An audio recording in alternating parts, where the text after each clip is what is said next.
Hey guys, in this video, we want to continue our exploration of speech acts by looking at the speech act of complimenting. Even though we're focusing on compliments in English, so how we give compliments and how we receive them, we can use this exploration of compliments to further our understanding of how in language we follow a lot of scripts, or rather conventions and norms when we interact with each other. So you can use this knowledge of compliments to start analyzing the norms and conventions of other speech acts. I also want to add that everything we cover today pertains specifically to American English. These categories may not be applicable to other languages and other varieties of English. Let's get started. So we can give compliments in both speech and writing. I can compliment you face-to-face, and I can even compliment you in a text message or an email. Now, I want you to think about a time when you gave someone a compliment. Can you recall what you said? Think about what the context was. What were you trying to achieve and how did you go about it? Try to think specifically, though, about what it is you said. For example, my son made the Math Olympics in his third grade class recently, so I complimented his success by saying, "That's great." What about you? If you can think of what you said, write it down or go ahead and put it in the comment section below. You may want to see how your compliment lines up with what you'll learn about the speech act of complimenting in this video. Okay, now I would like you to think about a time when someone gave you a compliment. What did they say? Can you recall their exact phrase? Be sure to write it down somewhere or comment below. Finally, how did you respond to being complimented? What did you specifically say? Or did you not say anything? Whatever you did, write it down or comment below because we'll return to it later in this video. Now, I'm guessing that many of you could remember compliments you gave or compliments you received, but I'm guessing that it was perhaps difficult to remember exactly how it was said. We typically can remember the gist of a compliment, but we don't recall the language structure. For example, the difference between "that is a beautiful dress" and "that dress is beautiful." We remember the gist, the person liked my dress, but we may not remember the word order. We also may not recall the adjective the speaker used. For example, I complimented my son when he made the Math Olympics by saying, "That's great." As I was making this video, I decided to ask my son if he recalled what I had said to him, and he said, "You told me that's awesome." So while he remembers the gist of what I said, that I was proud of him, he didn't remember which adjective I used, great or awesome. In fact, we typically only remember the adjective that was used when it was strange or abnormal. If someone said my dress was scrumptious, I might remember that adjective because it's not a conventional adjective that people use. When we compliment people, our compliments tend to fall into three major categories, meaning there are three major things we tend to either receive compliments about or give compliments about. Now think back to the compliments you thought of at the beginning of this video and try to place what category your compliment fell into. The first major compliment category is appearance and possessions. So commenting on the way someone looks or on something they own. Saying "you look good" is a compliment on appearance, and saying "your blouse is beautiful" and "I really love your car" would be compliments about a possession. Another major category of compliments is that of performance skills and abilities. So these are compliments like "you did a good job" and "you are such a wonderful writer." When I complimented my son about making the Math Olympics, I was complimenting his performance. So that compliment would fall into this category. Our third main compliment category is that of personality traits, so complimenting someone's behavior or disposition, such as saying, "You're so sweet," and "That's so nice of you." This type of compliment occurs less frequently than the last two categories we looked at. So think back now to the compliments you thought of at the beginning of this video. I'm guessing they fell into one of these three categories, which would make sense because the whole reason we're looking at the speech act of complimenting is so I can demonstrate to you the conventions and norms we implicitly follow. How do we recognize a compliment? Meaning, if someone compliments you, how is it you know that they're complimenting you and not insulting you? Well, there are several cues that help us recognize a compliment. One of those is by the adjectives the person uses. So in American English, roughly 2/3 of compliments that use an adjective, such as "your blouse is beautiful," and here "beautiful" is the adjective. These compliments can be recognized by 5 very specific adjectives, which are nice, good, pretty, great, and beautiful. These adjectives essentially signal compliments. We also know that the adjective good is often used when complimenting someone's performance, And the adjective nice is mostly used for complimenting someone's appearance. We don't have to use only these 5 adjectives when complimenting, but the reality is we tend to use them. And one reason we use these 5 adjectives is because it helps signal the compliment. Since they're predictable adjectives, it helps the person we're trying to compliment understand that we are indeed trying to compliment them. We can also recognize a compliment by 2 specific verbs, love and like.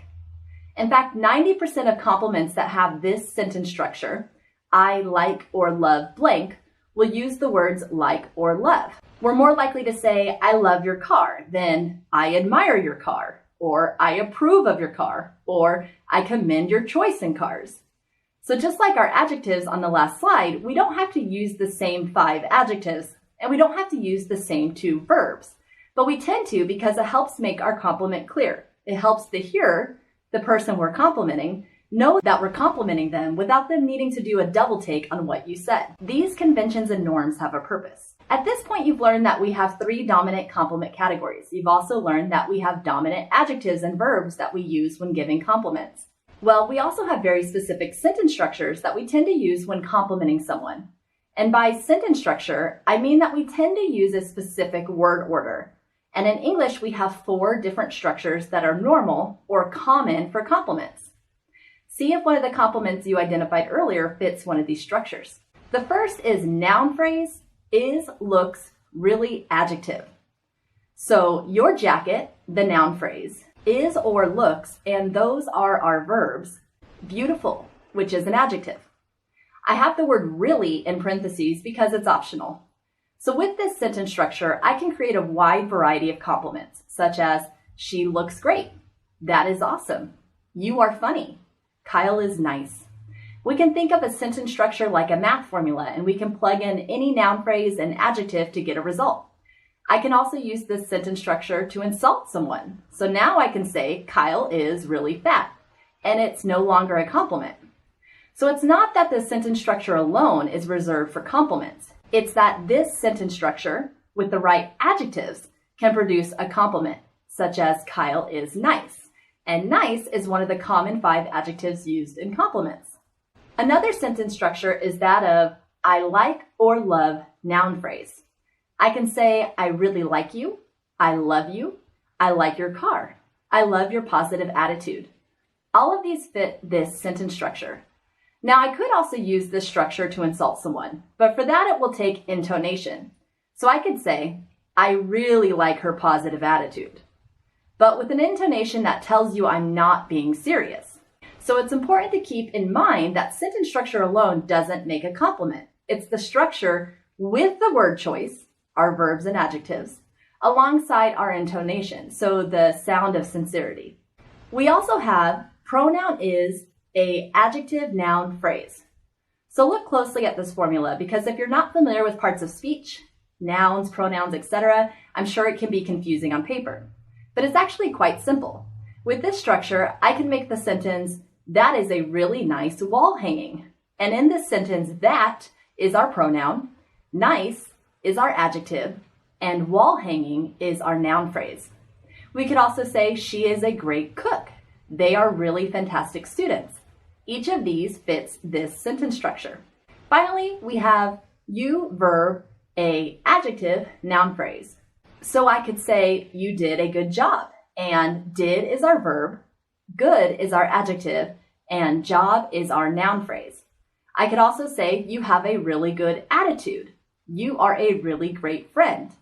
You gave a really good performance. And all of these work within this sentence structure. So those are the 4 commonly utilized sentence structures for compliments.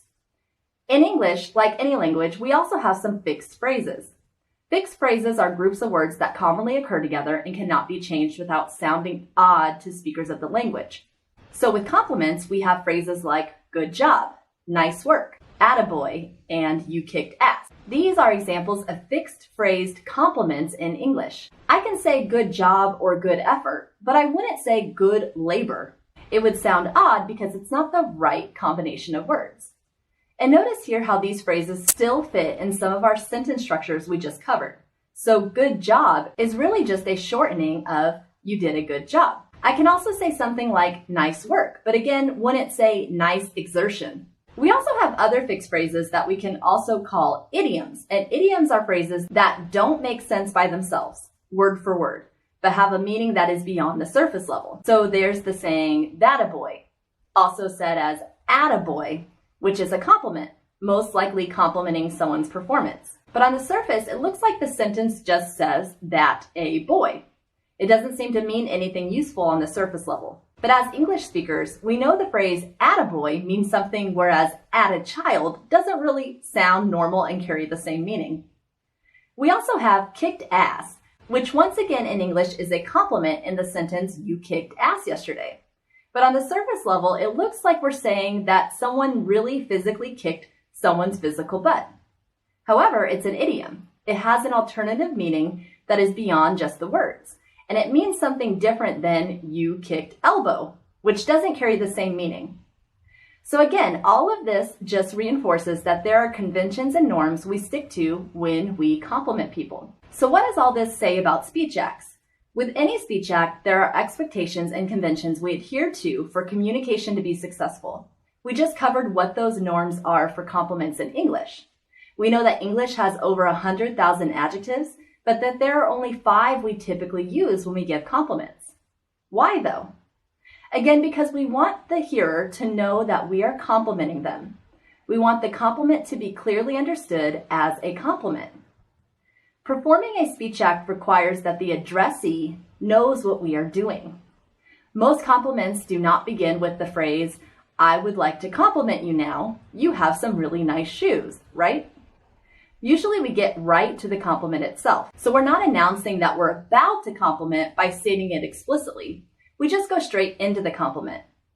Another reason we stick to the formulas, so the small class of sentence structures, the small class of adjectives, the verbs like and love, and the fixed phrases and idioms, is because if we're too creative, if we stray from this, our utterance might not be taken as a compliment. So remember earlier, I had you think about a time someone paid you a compliment, and I asked you to think about what your response was to that compliment. I'm going to go ahead and predict that you did one of 4 things, which was you either accepted the compliment, rejected the compliment, mitigated the compliment, or didn't give a response at all. I'll even narrow it down a few categories, and I'm guessing you rejected the compliment or mitigated your response. So let's look real quick to see what these mean, and then tell me in the comments below how you typically respond to compliments. When someone gives you a compliment, one response is to accept the compliment, meaning you acknowledge the compliment.